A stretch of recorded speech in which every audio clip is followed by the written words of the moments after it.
एक Serbian American आविष्कारक, physicist, technical physicist, mechanical engineer, electrical engineer और फ्यूचरिस्टिक थे। उनका थॉमस एडिसन के आविष्कारों में बहुत बड़ा योगदान रहा है। टेस्ला का जन्म 10 जुलाई 1856 को ऑस्ट्रियन स्टेट, अब क्रोएशिया, में हुआ था। बाद में उन्होंने अमेरिका की नागरिकता ग्रहण कर ली। उनके बारे में कहा जाता है कि वह व्यक्ति जिसने पृथ्वी को प्रकाश से सजाया। टेस्ला की प्रसिद्धि उनके आधुनिक प्रत्यावर्ती धारा (AC) विद्युत आपूर्ति प्रणाली के क्षेत्र में दिए गए अभूतपूर्व योगदान के कारण है। टेस्ला के विभिन्न पेटेंट और सैद्धांतिक कार्य बेतार संचार और रेडियो के विकास का आधार साबित हुए हैं।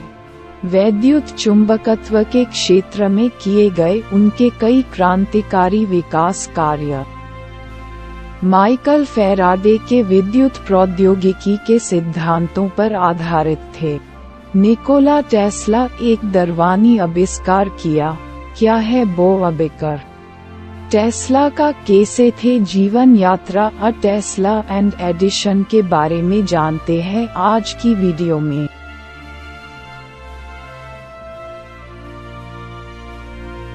टेस्ला एक प्रतिभाशाली आविष्कारक थे, जिन्हें बिजली और चुंबकत्व के क्षेत्र में उनके योगदान के लिए जाना जाता है। हालांकि उन्होंने कई आकर्षक और अभूतपूर्व तकनीकों का आविष्कार किया, लेकिन ये सुझाव देने के लिए कोई ठोस सबूत नहीं है कि उन्होंने विशेष रूप से डरावना या जनता से छिपाने के लिए डिजाइन किया गया कोई आविष्कार किया।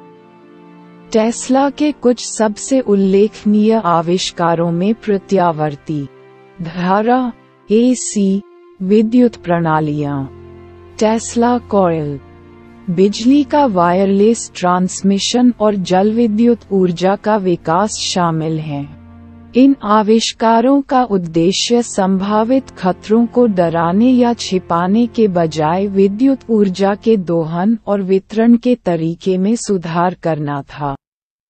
यह उल्लेखनीय है कि टेस्ला ने कुछ अपरंपरागत और कम ज्ञात विचारों की खोज की, जैसे कि वायरलेस संचार पर उनका काम और पृथ्वी के आयनमंडल के माध्यम से वायरलेस तरीके से विद्युत शक्ति संचारित करने की उनकी अवधारणा।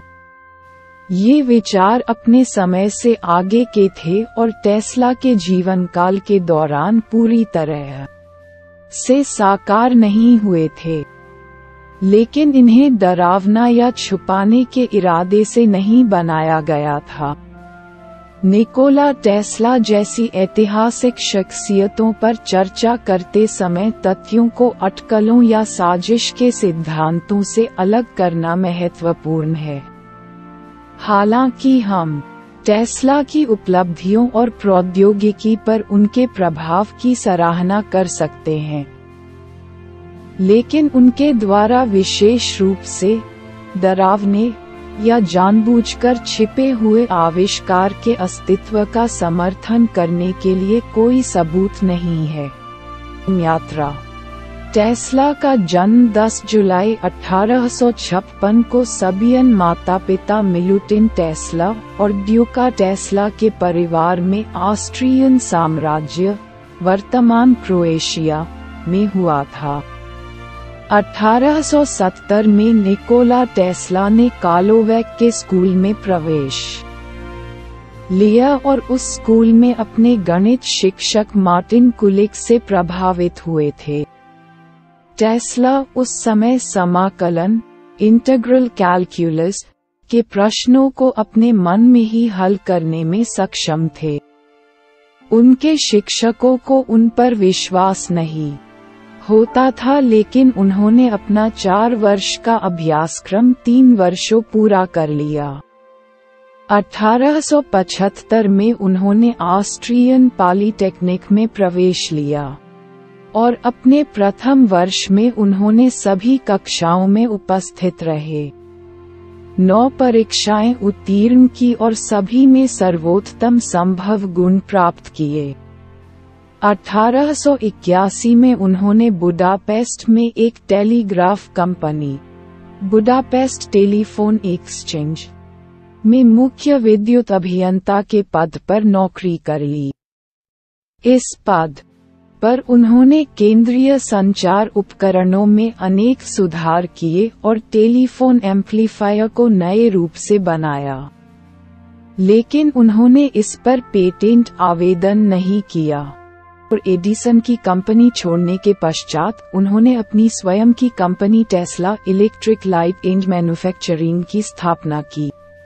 इस कंपनी में उन्होंने डायनामो इलेक्ट्रिक मशीन कम्यूटेटर का अभिकल्पन किया। यह उनका अमेरिका में पहला पेटेंट था। शुरू में कुछ कंपनियों में काम करने के बाद टेस्ला ने पेरिस में कॉन्टिनेंटल एडिसन कंपनी में नौकरी की। इस बीच उसने कुछ अलग प्रकार के डायनामो विकसित किए। तभी उन्हें अमेरिका के महान आविष्कारक थॉमस अल्वा एडिसन के साथ काम करने का मौका मिला। उन्होंने एडिसन की कंपनी को नई ऊंचाइयों पर पहुंचाया, लेकिन शीघ्र ही दोनों में विवाद हो गया, जो बड़े पैमाने पर विद्युत वितरण प्रणाली को लेकर था। टेस्ला की कुछ महत्वपूर्ण खोजें स्केप्टिकल स्माइली फेस, 1. आग बिजली, 2. Tesla waves, electric waves, 3. बिजली से चलने वाली मोटर जिस पर बिजली की हर चीज आधारित है, 4. वायरलेस संचार, 5. रोबोटिक्स, रिमोट कंट्रोल, राडार की उपलब्धियां एडिसन से कम नहीं थीं। लेकिन इस चुपचाप रहने वाले व्यक्ति में वो चुंबकीय आकर्षण नहीं था जो एडिसन में था। टेस्ला विज्ञान को समझते थे, पर सामाजिक व्यवहार को नहीं, इसलिए वो कभी भी उस कीर्ति को प्राप्त नहीं कर पाया जो एडिसन को मिली। एडिसन से उसकी दुश्मनी पूरे विज्ञान जगत में चर्चा की विषय थी। हालांकि उसने एडिसन के लिए काम भी किया। टेस्ला ने एडिसन के सामने उसकी मोटर और जनरेटर को ज्यादा प्रभावी बनाने का प्रस्ताव रखा था। एडिसन ने टेस्ला को कहा कि यदि वह इस कार्य में सफल हो गया तो उसे $50,000 मिलेंगे। टेस्ला ने ऐसा कर दिखाया, लेकिन एडिसन अपने वादे से मुकर गया। एडिसन ने अपने वादे को अमेरिकन हास्य, अमेरिकन ह्यूमर कहकर टेस्ला का मजाक उड़ाया। गुस्से में टेस्ला ने एडिसन का साथ छोड़ दिया। वो समय था एडिसन के दिष्ट धारा, डीसी करंट का टेस्ला के प्रत्यावर्ती धारा, एसी करंट से लड़ाई का। एडिसन ने प्रत्यावर्ती धारा का डर पैदा करने के लिए हर संसाधन का इस्तेमाल किया, यहाँ तक कि एक हाथी को जनता के सामने कर्ज से मारकर प्रत्यावर्ती धारा की नष्टकारी शक्ति से डराया। लेकिन हर घर में बिजली सिर्फ प्रत्यावर्ती धारा से पहुंच सकती थी, और अंततः टेस्ला की विजय हुई। उस समय अमेरिका में एडिसन की आविष्कृत डीसी विद्युत वितरण व्यवस्था लागू थी।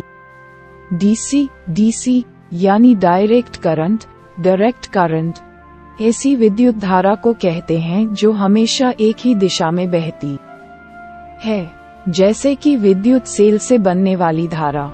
टेस्ला ने डीसी की कमियों की ओर लोगों का ध्यान आकृष्ट किया और एसी विद्युत वितरण व्यवस्था लागू करने की बात कही। एसी यानी अल्टरनेटिंग करंट लगातार अपनी दिशा बदलती रहती है। इस धारा की यह विशेषता होती है कि इसका वोल्टेज ट्रांसफार्मर द्वारा बढ़ाकर काफी दूर तक भेजा जा सकता है, जबकि डीसी में ऐसा संभव नहीं।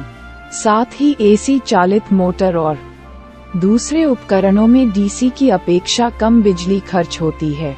चूंकि उस समय तक डीसी सिस्टम काफी बड़े पैमाने पर लागू था और एडिसन कंपनी डीसी उपकरणों को ही बना रही थी, अतः एडिसन ने इस नए सिस्टम का विरोध किया। नतीजे में टेस्ला ने उसकी कंपनी को अलविदा कह दिया और उद्योगपति जॉर्ज वेस्टिंगहाउस के साथ मिलकर नई कंपनी की बुनियाद डाली, जिसने एसी करंट की उपयोगिता को दुनिया के सामने रखा। टेस्ला ने चक्रीय चुंबकीय क्षेत्र के सिद्धांत की खोज की। उसका एक अन्य महत्वपूर्ण आविष्कार एसी विद्युत मोटर, एसी इलेक्ट्रिक मोटर है, जिसने डीसी विद्युत सिस्टम को पूरी तरह हाशिए पर ला दिया। उसने नियाग्रा जलप्रपात, नायग्रा फॉल्स पर पहला जल विद्युत power station, first water electric power station तैयार किया, जिसके बाद न केवल अमेरिका बल्कि पूरी दुनिया में एसी विद्युत वितरण सिस्टम को स्वीकार कर लिया गया। 1887 में टेस्ला ने प्रत्यवर्ती धारा, एसी करंट से चलने वाली इंडक्शन मोटर, इंडक्शन बनाए। इस आविष्कार ने टेस्ला के लिए सफलता के रास्ते खोल दिए। इसके पश्चात के वर्षों में टेस्ला और एडिसन के मध्य प्रसिद्ध दिष्ट धारा, डीसी करंट का टेस्ला के प्रत्यावर्ती धारा, एसी करंट से युद्ध चला। अंततः इसमें टेस्ला के प्रत्यावर्ती धारा, एसी करंट की विजय हुई, क्योंकि यह तरीका लंबी दूरी तक विद्युत के संवहन के लिए उपयुक्त था। माना जाता है कि टेस्ला ने 1895-96 में एक्स किरण की खोज कर ली थी, जो कि रॉन्टगेन के 1996 की खोज से पहले थी। लेकिन उनकी प्रयोगशाला में लगी आग से सारे उपकरण जलकर राख हो गए थे।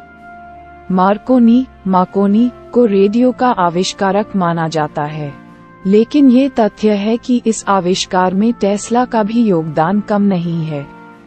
उसी ने ये सिद्धांत कि वायुमंडल के बाहरी आयनमंडल से होकर रेडियो तरंगे पूरी दुनिया में भेजी जा सकती है।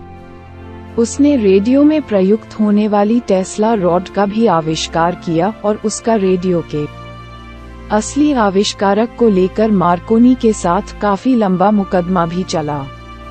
उसने वायरलेस पावर सप्लाई का विचार दिया, जो बाद में लेसर किरणों, लेजर रेज का आधार बना। अपने एक प्रेजेंटेशन में उसने लाखों वोल्ट की आकाशीय बिजली बनाकर सबको दंग कर दिया था। एक बार उसने अपने उपकरण टेस्लास्कोप पर कुछ अज्ञात सिग्नल रिकॉर्ड किए, जो उसके अनुसार किसी अन्य ग्रह से भेजे जा रहे थे। 1899 तथा 1900 के मध्य कोलोरेडो जलप्रपात में एक प्रयोग के दौरान उन्होंने कृत्रिम विद्युत तड़ित का निर्माण कर चकित कर दिया था। निकोला टेस्ला ने अपने जीवन काल में 300 पेटेंट प्राप्त किए। इसके अतिरिक्त टेस्ला के द्वारा किए गए ऐसे कई आविष्कार हैं जिन्हें उन्होंने पेटेंट नहीं करवाया। टेस्ला ने अनेक पुस्तकों का अध्ययन किया था और माना जाता है कि उनमें विलक्षण स्मृति थी। वे 8 भाषाओं के जानकार थे, जिसमें सर्बो क्रोएशियन, चेक, अंग्रेजी, फ्रेंच, जर्मन, हंगरियन, इटालियन और लैटिन का समावेश है। टेस्ला अविवाहित थे और उनका मानना था कि उनका ब्रह्मचर्य उनकी वैज्ञानिक उपलब्धियों में सहायक रहा है। उन्होंने एक इंटरव्यू में कहा था कि शादी न करके उन्होंने विज्ञान के लिए एक कुर्बानी दी है।